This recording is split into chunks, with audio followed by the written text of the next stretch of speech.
आता एका ताईनं मला असं सांगितलं की ती ताईची सासू त्या ताईला खूप त्रास देती वाटते.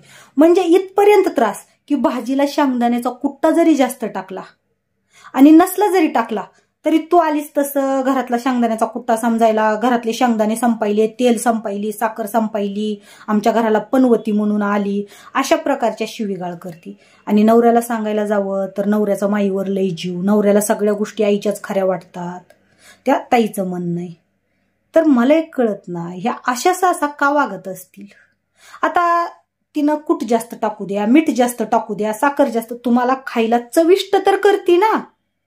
चवीत बदल झाला मग बोला की बाबा हिच्या स्वयंपाकाला चव नाही म्हणून.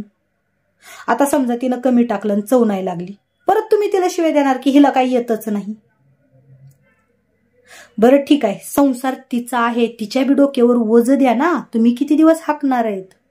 शेवटी तुमच्या अशा वागण्यानं, अशा बोलण्यानं तिच्या डोक्यात तुमच्याविषयी इतका तिरस्कार बसत जाईल ना, तर उद्या तुम्ही थकल्यानंतर ह्याचा पुरेपूर बदला ती घ्यायला बघल की बाईनं मला लय त्रास केलेला आहे पहिला, मी हिला का आता बघू.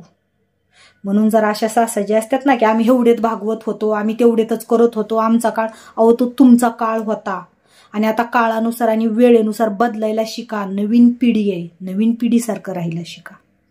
बरं तिनं वाटोळं केलं, लांबुळं केलं, तिचंच आहे ना शेवटी. प्रेमानं सांगा, नसल ऐकत तर द्या ना विषय सोडून, तुम्ही आनंदानं खावा.